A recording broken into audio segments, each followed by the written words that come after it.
ہمارا ایمان یا مضبوط یہ ہو یریدون ان یطفئوا نور اللہ بافواہہم واللہ متم نورہ ولو کرہ الکافرون ولو کرہ المشرکون۔ علیہ جھگڑا ہمارا ابھی موجودہ دور کے اعتبار سے یہ ہے ووٹ کا صحیح استعمال ہمارے دشمن کے لیے صحیح ہتھیار ہے۔ یہ ووٹ ہم کو اس بات کا قدرت اور طاقت دیتی کہ تم اپنے قائد کو، اپنے رہبر و رہنما کو، اپنے سیاسی شعور کی کیفیت کو پیدا کرتے ہوئے ایسے رہبر کو مقرر کرو جو تمہارا بھلا کر سکے۔ نفس سیاست پر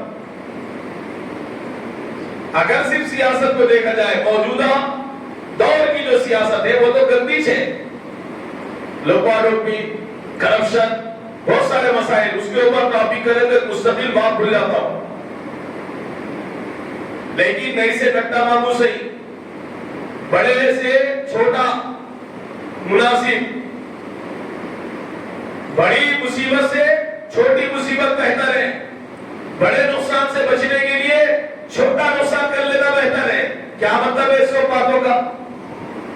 ان سب باتوں کا مطلب یہ ہے سیاست ایک ایسی اپنے طور پہ آماجگاہ اور میدان عمل رکھتی ہے کہ جس کے اندر بہت ساری خرابیاں موجود ہیں، لیکن کیا اس کی وجہ سے ہم اپنے طور پہ سیاست کو اچھوت سمجھ کے اس کے قریب بھی نہیں جائیں گے؟ جو کر رہے انہیں اترے ہوئے تو ہے، اترے ہوئے، ہم اترے ہوئے نہیں ہیں، لیکن سیاست میں ہمارا اختیار کیا ہے؟ ہم سیاست کو اس نہج پر اختیار کریں کہ اس ذات کی، شخصیت کی اپنے طور پہ شخصیت سازی کرے کہ بھئی یہ حکومت اگر ہمارے لیے آتی ہے تو ہمارے لیے کتنا بڑا نقصان ہے، اگر یہ حکومت آتی ہے اس کا نقصان کتنا ہے۔ کوئی بہت بڑے زیادہ بہت پریشان کر رہا، کوئی تھوڑا کر رہا، ظاہر بات ہے بہت بڑے نقصان سے بچنے کے لیے چھوٹے نقصانات کر لو۔ سو وہی چیزیں، کوئی اچھا نہیں ہے، کوئی انہوں ادھر مارے، انہوں ادھر مارتے، انہوں کھل کے آ رہے، انہوں چھپ کے آتے۔ لیکن ایسی صورت کے اندر ہماری عقل مندی یہ ہے کہ ہم بڑے نقصان سے بچنے کے لیے چھوٹا نقصان کر لیں۔ موجودہ حالات کے اعتبار سے جس طرح ہمارے ہندوستان کی، ہمارے ملک کی جو صورتحال ہے، اس صورتحال کے اندر ایمانی معاملے ہمارے بہت قسم پرسی کی حالت کو پہنچ چکے، جہاں پر ہمارے قلعے مساجد کی شکل میں ہو یا مدارس کی شکل میں ہو محفوظ نہیں ہے۔ آج مکمل اختیار نہیں ہونے کی وجہ سے اتنا نقصان ہو رہا، جب مکمل اختیار ہوگا اسپین کی تاریخ دہرائی جائے گی۔ ہماری آنے والی نسلوں کا حال کیا ہونے والا ہے نہیں معلوم۔ پورا میدان تیار ہے، میدان عمل تیار ہے، عملی صورت تیار ہے، صرف نفاذ کی قدرت نہ ہونے کی وجہ سے امپلیمنٹ نہیں ہو رہا۔ جب وہ ہوگا تو آنے والے 5 سے 10 سال میں ہماری تمہاری حالتیں، ہماری نسلوں کی، ہماری جائیدادوں کی، ہمارے اختیارات کی کیا ہوگی تم خود دیکھو گے۔ اس وجہ سے دوستو عزیزو، ہم موجودہ دور کے اعتبار سے اپنے ووٹ کا صحیح استعمال یہ دیکھ کر کریں کہ بھئی بڑا نقصان کون کر رہے، اس کے مقابلے میں دوسرا جگہ چھوٹا نقصان کرنا۔ تیسرا، بھئی مسلم قیادتی جو انہوں کیا کرے، ارے کیا کرے وہ تو کم سے کم اتنا تو ہے مسلمان ہے نا، انہیں شریعت جانتا، سمجھانے کی ضرورت نہیں ہے اس کو، حضور پاک کا مقام اس کو معلوم ہے، بتانے کی ضرورت نہیں ہے، قرآن کا ادب کیا ہے احترام اس کو معلوم ہے اور وضاحت کرنے کی ضرورت نہیں ہے۔ اسلام کے قلعے مساجد اور مدارس ہے، اس کو اس کی وضاحت اور ایکسپلین کرنے کی ضرورت نہیں ہے۔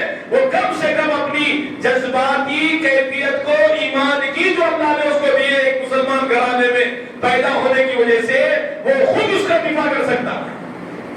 غلطیاں ہیں، سب انسانوں کی غلطیاں ہیں، ایک فیملی چھوٹی سی بھی ہے تو چوروں کی بھی غلطیاں ہیں، چوروں کو پوچھو مرد کی غلطیاں ہیں تو میاں بیوی میں بھی غلطیاں ہیں۔ اب بچوں کے اوپر ماں باپ کو پوچھو، بچے ماں باپ کی بھی غلطیاں نکالنے پہ تلے ہوئے، اڑوس پڑوس کو پوچھو، غلطی کوئی ماننے تیار نہیں ہے۔ غلطی تو انسان میں ہوتی ہے، کمزور انسان ہے، یہ خدا تھوڑی ہے جو بے عیب ہوگا۔ انہیں خود اللہ بولیے کہ اس کے اندر کوئی اپنے دور پہ نقص نہیں آئے گا. اس وجہ سے دوستو عزیزو ملکی سطح پر جس حکومت کا انتخاب ہونا چاہیے ہم اس کا اس نظریے سے انتخاب کریں کہ بڑا نقصان کرنے والی پارٹی یہ ہے تو یہ چھوٹا نقصان کرے گی لیکن کم سے کم ہماری شریعت کو تو مداخلت نہیں کرے گی. عقل مندوں کو اشارے کافی ہے. یہ بڑی پارٹی بڑے زور سے بڑی مخالفت کھل کے دشمنی ظاہر کرنی کھلا ایمان سے ان کو بغض و عداوت ہے. لیکن ہمارا ایمان یا مضبوط یہ ہو یریدون ان یطفئوا نور اللہ بافواہہم واللہ متم نورہ ولو کرہ الکافرون ولو کرہ المشرکون. اللہ نے ایک جگہ کافر کا لفظ ذکر کیا دوسری طرف مشرک کا لفظ ذکر کیا. دونوں آیتوں کا مطلب کیا ہے؟ یہ کافر یہ مشرک یہ چاہتے ہیں کہ اللہ کے نور کو جو اللہ کا دین ہے اس دین کو اپنی بھوکوں سے بجھا دے اپنے اختیارات سے بجھا دے اپنی قدرت و طاقت اور پاور سے بجھا دے. لیکن اللہ فرما رہے ہیں میرا دین ہے تم کتنی سازشیں کرتے کر لو تم کتنی کوششیں کرتے کر لو اس دین کو مٹانے کی واللہ متم نورہ اللہ اپنے نور کو مکمل کرے گا اللہ اتمام کرے گا. حضور اکیلے تھے مدینے کی زندگی میں اس سے پہلے مکے والی زندگی اللہ کے رسول صلی اللہ علیہ وسلم کی ایک ہی ذات جس نے اس دین کی فکر کی مکے کی گلیوں میں دعوت و تبلیغ کی اعلاء کلمت اللہ کی اللہ کے دین کو بدلانے کی توحید و رسالت و آخرت کی محنت کی. کافر اکیلے محمد صلی اللہ علیہ وسلم کا معاملہ نمٹا سکتے تھے لیکن اللہ نے ہدایت کے فیصلوں کو عام و تام کیا. اللہ رب العزت نے 2 سے 4 4 سے 10 10 سے 20 صحابہ رضی اللہ عنہم مجمعین کی تعداد کو ایمان کی محنتوں پہ بڑھایا. کافر دھرے کے دھرے رہ گئے. ایک سیالی ایک بڑی سے بڑی سازش کی. اللہ کہتے ہیں ان کی سازشیں ایسی تھی بڑے پہاڑوں کو بگا کے پھینکتے.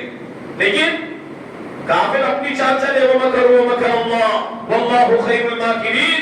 یہ کافر اپنی چال چلے یہ مشرک اپنی چال چلے یہ یہود و نصارہ اپنی چال چلے لیکن اللہ نے اپنی چال چلی. پھر اللہ بہترین چال چلنے والے ان کی چالوں کو ان کے منہ پہ اللہ نے دے مارا. لیکن شرط یہی ہے دوستو اللہ جو چاہیں گے دین کے تعلق سے وہ ہوگا لیکن ایمان والا بھی اپنے ایمان کی تحفظ کی پوری فکر کرے. اللہ کے نبی نے کافروں کے ایمان کی بربادی کی شکلوں میں ایمان کے بچانے والی شکلوں کو پیدا فرمایا. حتیٰ کہ یہاں تک بھی آیا بڑی جنگیں جو ہوئی وہی تھی دفاع دین کی جگہ تھی. مقابلہ جو ہوا کافروں سے وہ دین کی حفاظت کے لیے ہوا. تلوار کے مقابلے میں تلوار پہلے انہوں نے نکالی تو حضور نے اس کے جواب بھی نکالے. اللہ کے رسول پہلے سے نہیں نکالے. یہاں تک کہ کفار مکہ اشعار میں حضور کو گالیاں دیتے تھے.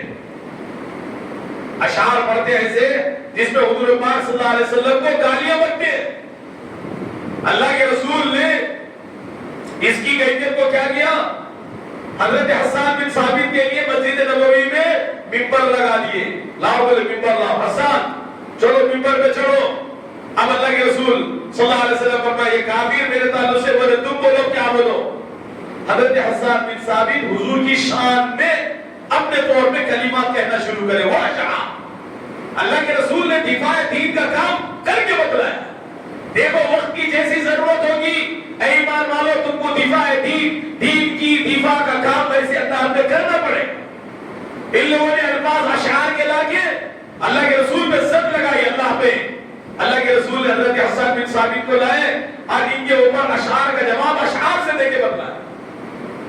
مدینے میں گئے تو کیا کرے؟ مدینے میں اپنے طور پہ صحابہ میں مواخات کرا ایک دوسرے کو بھائی بنائے. لیکن کافر یہود و نصارہ کے مقابلے میں کیا کرے؟ اللہ کے رسول صلی اللہ علیہ وسلم نے سیاسی معاہدے ان کے ساتھ کرے. سیاسی معاہدے ہوئے اس کے اندر. حضور کی سیرت کی نہیں معلوم نا ہم کو. اس وجہ سے اللہ کے رسول کی بنو عن زندگی ابتدا کا انتہائی زندگی کیسی گزری. اللہ کے رسول نے سیاست کا پہلو بھی بتایا. مدینہ منورہ میں گئے یہود و نصارہ سے لڑائی جھگڑے پنچایتوں کے مقابلے میں اللہ کے رسول نے معاہدے کر کے ان کے معاملے کو وہاں کا وہاں روک دیا. معاہدے کیے کہ بھئی تم ہمارے ساتھ ایسے رہنا ہم تمہارے ساتھ ایسے رہنا. تمہارے جو حلیف ہے ہمارے بھی وہ حلیف ہے لہذا یہ ہمارے حلیف ہے دوست